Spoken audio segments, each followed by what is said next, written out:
옛날에 제주도에 간 적이 있어요. 가서 이제 배를 하나 단체로 빌려서 낚시 체험을 했습니다.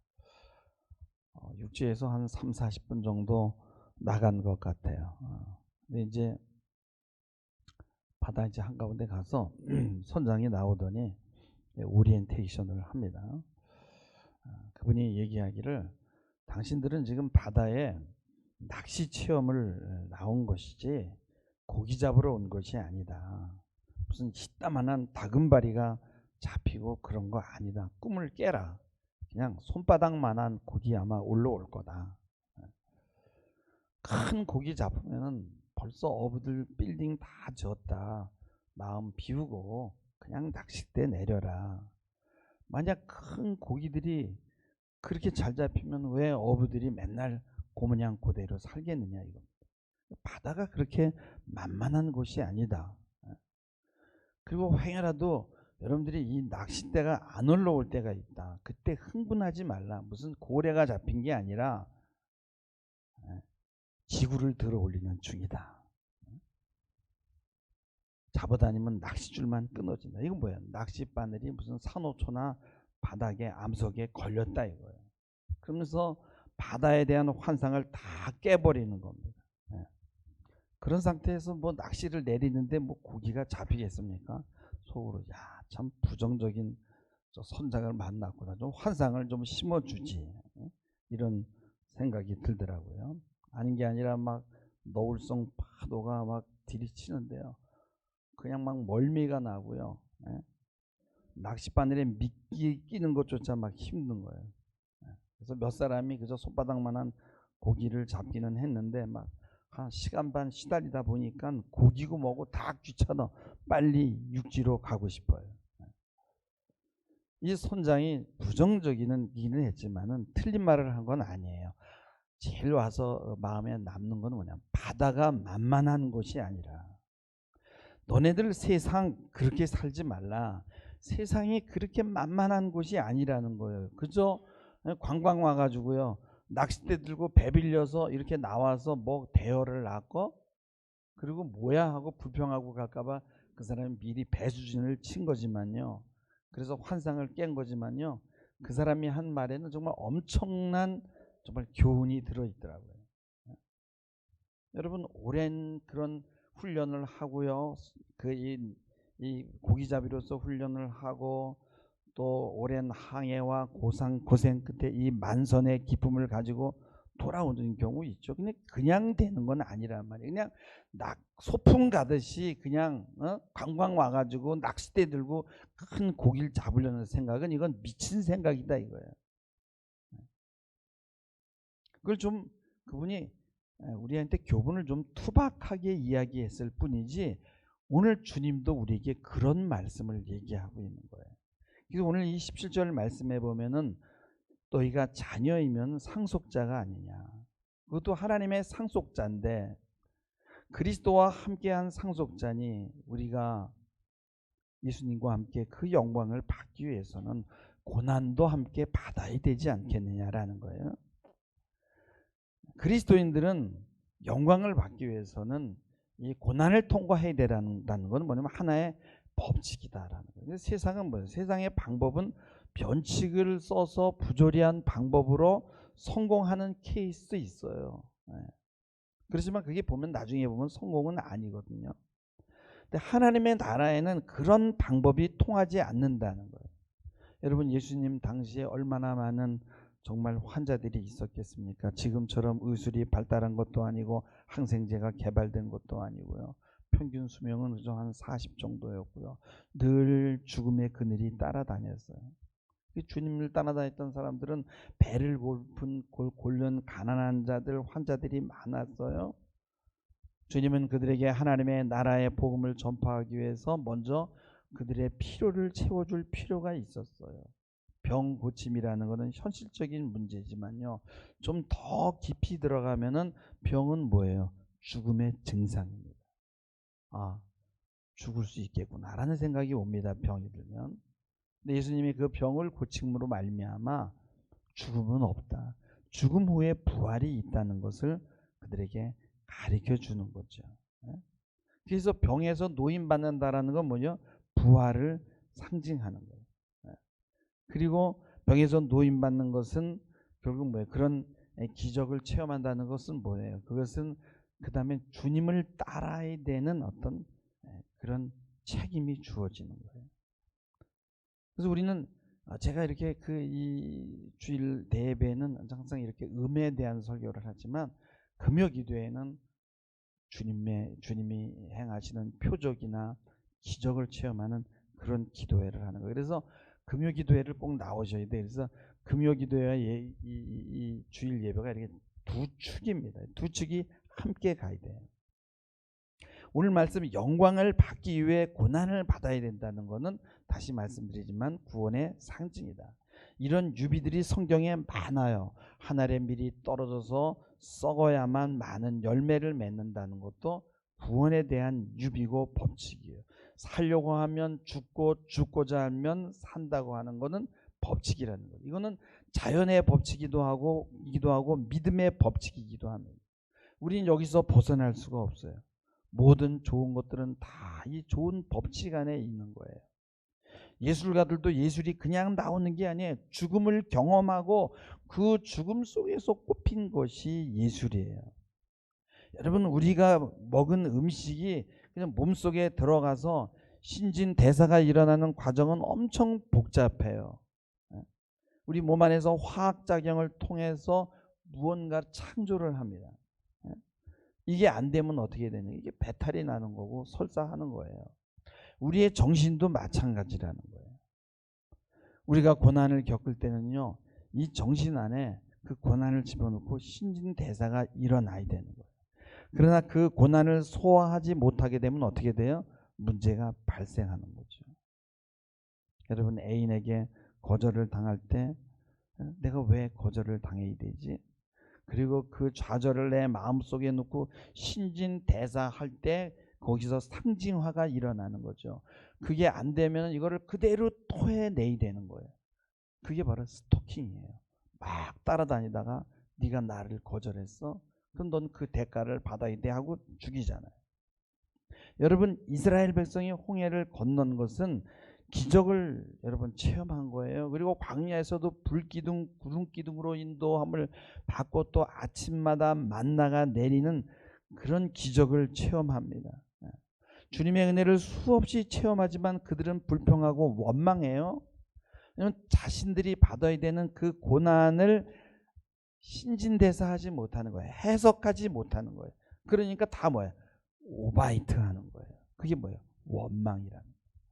그래서 고린도전서 10장 10절에 보면은 그들 가운데 어떤 사람들이 원망하다가 멸망시킨 자들에게 멸망했다는 거예요. 그래서 너희들 원망하지 말라는 건 뭐예요? 그거를 놓고 소화해 내야 된다는 거예요. 그 많은 사람이 홍해를 건넜지만은 축복의 땅에 들어가지 못했어요. 고난을 감당하지 못한 거예요. 근데요, 죽음 가운데서 그 부활을 경험한 자들만이 가나안 땅에 들어간 거거든요. 믿음이란 나를 부정하고 하나님의 신실함을 고난 가운데서 믿는 거예요. 그 믿음은 왜요? 소화하기 엄청 힘든 어떤 이 보물 덩어리인데 그걸 내 속에 넣고 천천히 신진대사해야 돼요. 제가 매일 믿음에 대해서 묵상하고 설교를 하지만 저도 믿음이 안 돼서 헤맬 때가 많아요. 여러분, 믿음이 쉬운 게 아닙니다. 광야에서 정말 필요한 것은 믿음인데 이 뭐예요? 소화 효소가요. 이 내 정신 안에서 몸 안에서 이게 나와야 되는데 이게 스스로 되는 게 아니에요. 하나님의 은혜가 필요한 것입니다. 이 과정에는 나의 노력도 필요해요. 믿음은요, 고난을 소화하고 담아내는 거거든요. 그래서 크게 성공한 사람들 보면 우리가 생각할 때, 야, 저 사람은 운이 좋아서 어느 날 대박이 났다라고 생각하지만은 그것은 과정이 있었다. 그들은 수많은 작은 그런 체험의 이야기를 가지고 있어요. 그 이야기가 뭐냐? 죽었더니 살아나더라는 거예요. 그래서 이 교향곡을 쓰는 그런 이 위대한 예술가들은요, 작은 곡들을 수없이 써요. 뭐 거기서 쓰다가 실패하기도 하다가 또 아주 그냥 주옥 같은 아름다운 그런 곡들이 나오는데 그 작은 곡들의 내용은 다 뭐냐 하면은 고난 가운데 나온 거예요. 고난 가운데. 근데 그것이 모아가지고 커다란 그런 교양시가 되는 거고요. 이 유명한 위대한 소설책도 수많은 작은 이야기들의 모음인데 그 작은 이야기들 안엔 전부 뭐냐면 죽었다가 살아난 이야기예요. 이스라엘이 광야에서 수많은 작은 그런 이야기들이 있어요. 그 뭐예요? 그 이야기들은 내가 조금만 더 참으면 되는데 막 원망했던 이야기들이 많아요. 홍해의 기적을 체험하고요. 3일 만에 도착한 곳이 마라의 쓴물인데 막 거기서 불평하고 원망해. 조금만 더 참고 조금만 더 가면 엘림이라는 12종려 샘이 나오게 되는데 그거를 못 참는 거예요. 여러분, 사람들은 왜 비가 나고 낙심하고 원망합니까? 좌절을 견디지 못하는 거예요. 사실 여러분의 인생은 뭡니까? 죽고 사는 연습을 하는 거예요. 죽었더니 살아나더라. 하나님이 그냥 내가 원하는 대로 내 마음대로 좀 움직여줬으면 되는데 하나님은 내 말 안 듣거든요. 그러면 생각을 해야 되거든요. 전능하신 하나님이 모든 걸 다 줄 수 있는 하나님이 왜 나한테 안 해주지? 라고 생각해야 되거든요. 근데 그걸 안 하고요. 하나님을 버려버립니다. 야, 죽으라고 공부했더니 결과가 있네. 죽으라고 운동 연습을 했더니 이런 열매가 있네. 죽으라고 기도했더니 이런 결과가 있네. 죽고 사는 연습이에요. 표창원이라는 분이 쓴 한국의 연쇄살인이라는 책을 보면 거기에 연쇄살인범 중에 정두영이라고 있어요.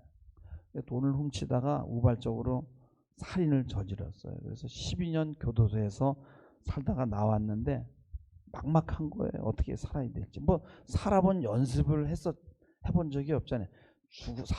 사는 건 뭐예요? 죽었다가 살아나는 거거든요. 그 어디서 무엇을 해야 될지 막막하니까 그냥 이제 빈둥거리고 있는데 그래서 마음 좀 바로잡으라고 형이 애인을 소개했는데 야, 애인을 보니까 참 이 여인과 행복하게 살고 싶은 거야. 그래서 행복하게 살려면 어떻게 되지 하고 이제 계산을 해보니까 돈이 필요해. 근데 돈을 해보니까 10억이 필요한 거야. 아파트도 하나 사야지, 또 가게도 하나 있어야 되지. 뭐지 이렇게 되니까 그러면 10억을 어디서 벌지? 그래, 10억을 벌려면 그래, 있는 놈들, 부유층 놈들 돈을 털면 돼. 저 놈들 다 저 도둑질해서 버는 거니까 좀 뺐으면 어때? 죽고 사는 연습을 안 하고 다른 사람을 죽인 거야. 그래가지고 경찰에 가가지고 경찰이 물었어요. 야, 너 어떻게 이렇게 사람을 잔인하게 살해했냐? 저도 모르겠어요. 제 안에 악마가 있는 것 같아요. 그 악마가 한 짓이에요 라고 그러는 거예요. 그 악마가 뭐예요? 고난을 소화하지 못하는 그 배설물들이에요. 신진대사가 전혀 되지 않은 것들, 그거를 막 토해내는 거예요. 다른 사람들에게.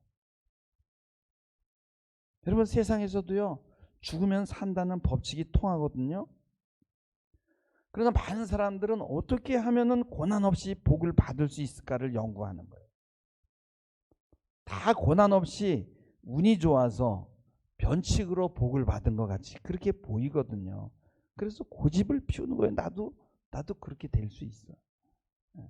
고난 없이 뭔가 쉽게 되준 일이 분명히 있기는 있어요. 그러나 그것은 죄를 지면 되죠. 결국은 열매를 잃어버리게 되는 겁니다. 저번 주에도 제가 인용했는데 헬무트 틸케가 쓴 신과 악마 사이에 이런 글이 나와요.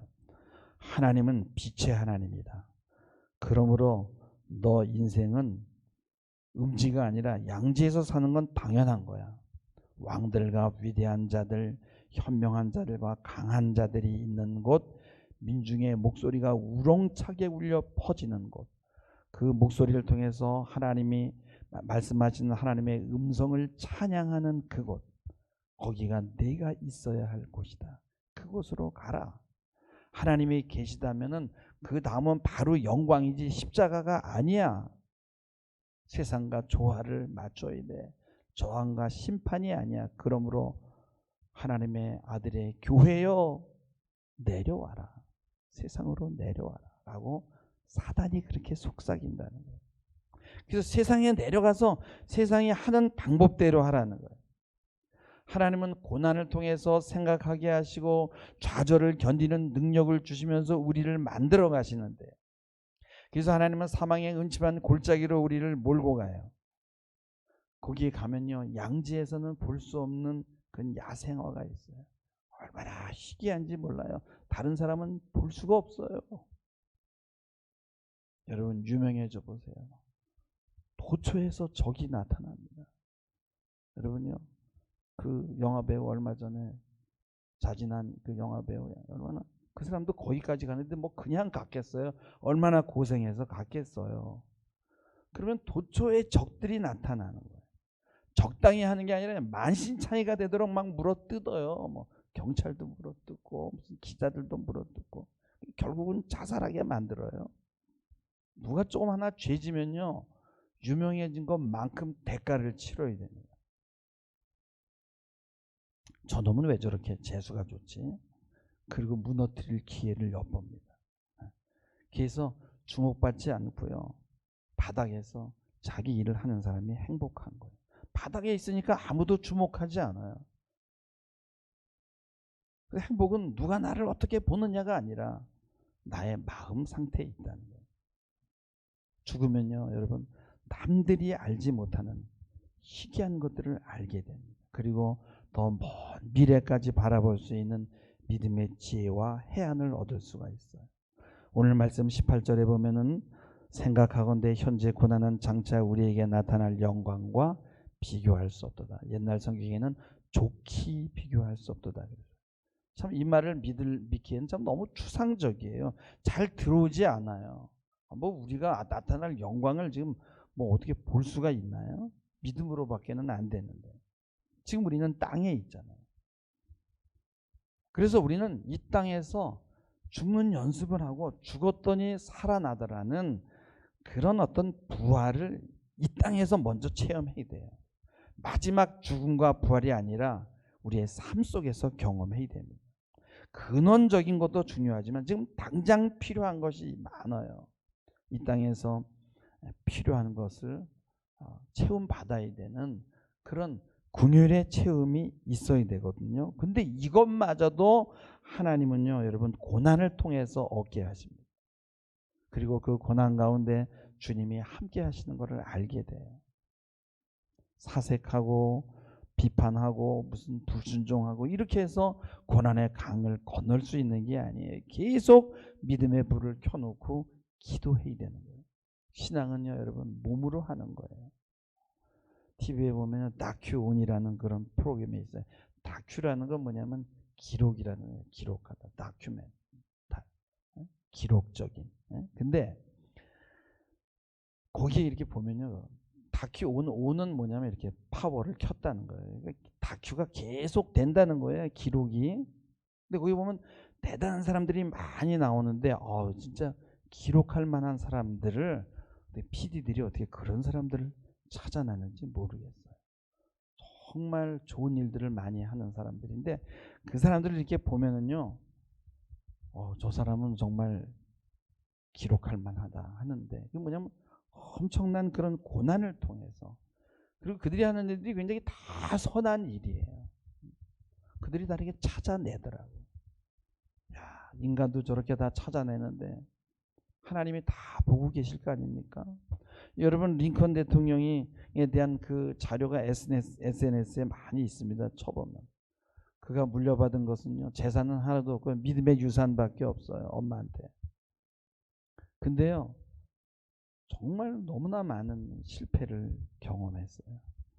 15살 때는요, 집을 잃어버리고요, 길에서 쫓겨났어요. 그리고 23살에 사업에 실패했고, 24살에는 주의회 선거에 낙선했고, 24살 때는 법률학교 입학하다가 떨어졌고, 25세 때 사업 파산했다가 그 빚을 갚기 위해서 17년간 고생했고 26살에는 약혼자가 갑자기 죽었고 28살에는 신경쇠약으로 입원했고 30살에는 주의 의장직 선거에서 패배했고 32살에는 정부통령 선거위원 출마해서 패배했고 35세 때는 하원의원 선거 낙선했고 36세 때는 하원의원 공천 탈락됐고 40세에는 하원의원 재선거 낙선했고 47세 때는 상원의원 선거 낙선했고 48세 때는 부통령 후보 지명전 낙선했어요. 50세 때는 상원의원 출마해가지고 낙선했어요. 사람들이 물어본 거예요. 당신 이제 그만큼 실패했으면 지칠 때 안 됐어? 좀 그만해. 정치에도 9번이나 나가가지고 실패했잖아.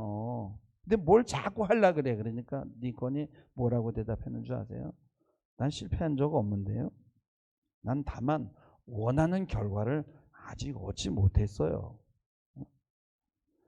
이 대답은요, 언젠가는 쨍하고 햇볕날이 있겠다라는 그런 마술을 기다리는 게 아니라 지금도 하나님은 이 실패 가운데 일하고 계셔. 나는 과정 중에 있어라는 믿음이 있었던 거예요. 그러니까 링컨은 뭐냐? 실패 속에서 계속 죽음과 부활을 계속, 남들은 그걸 못 봤죠. 이 사람은 체험하고 있었던 거예요. 그 많은 실패 가운데서도 부활을 계속 경험했던 거예요. 여러분, 신앙인은 아무리 어려워도 어둠 속에 처해 있는 게 아니라 계속 뭐예요? 희망이 켜져 있어요. 희망 온이야. 믿음의 불을 절대 끄면 안 되는 거예요. 링컨 대통령이 오뚜기처럼 일어설 수 있었던 건 다른 게 아니라 그의 신앙 때문이었다는 거예요. 결국은 뭐예요? 그의 어머니가 물려준 신앙의 덕분이었어요. 그의 성공은. 요셉이 여러분 애굽의 총리가 되기 전에요, 엄청난 그런 고난이 있었잖아요. 근데 그 고난을 다 뚫고 나온 건 뭐예요? 계속 죽은 거죠. 그랬더니 살아나는 체험을 경험했는데, 그가 애굽의 총리 되기 전에 이미 그런 작은 체험들이 많았던 거예요.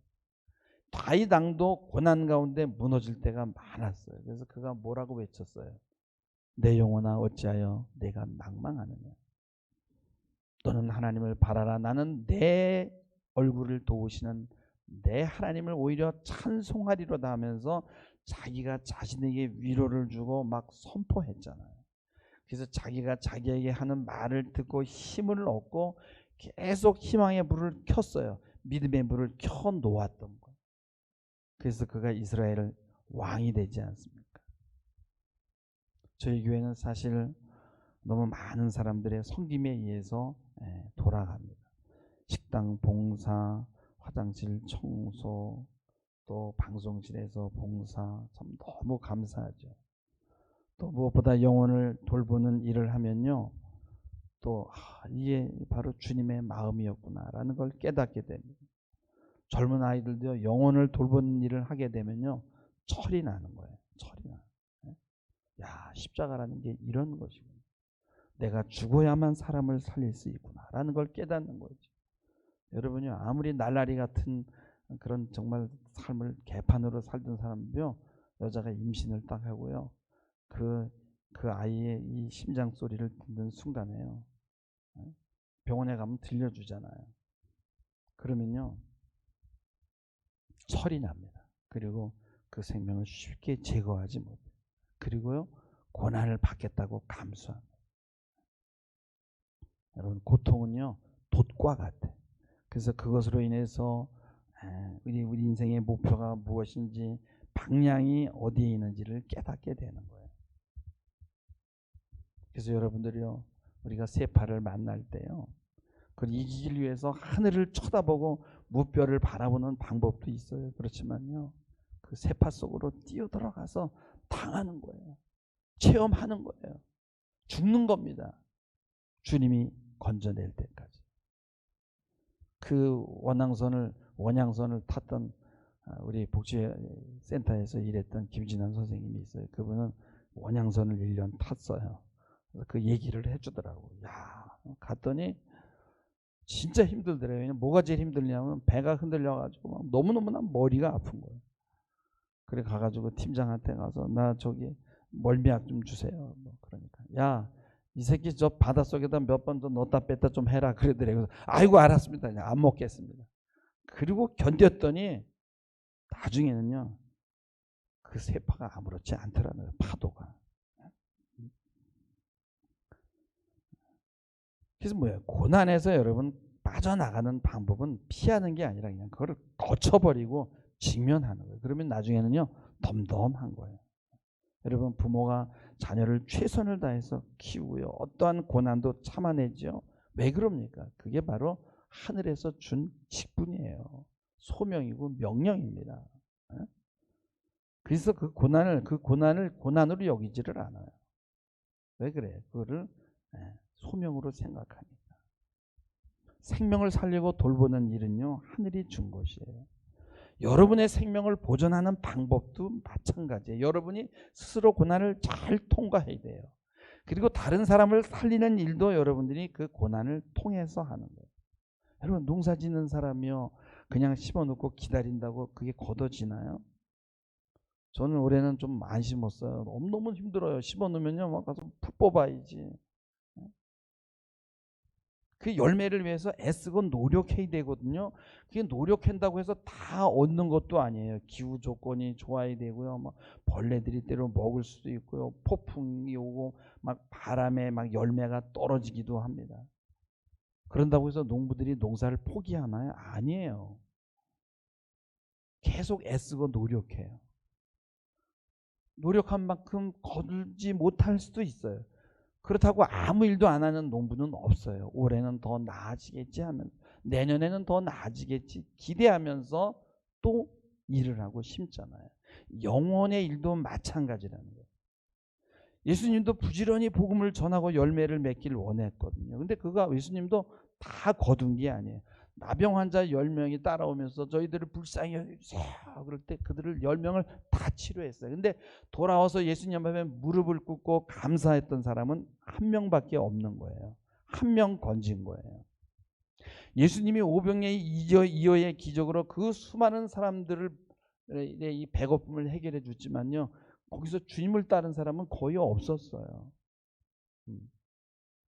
그래도 제자들에게 죽어야 산다.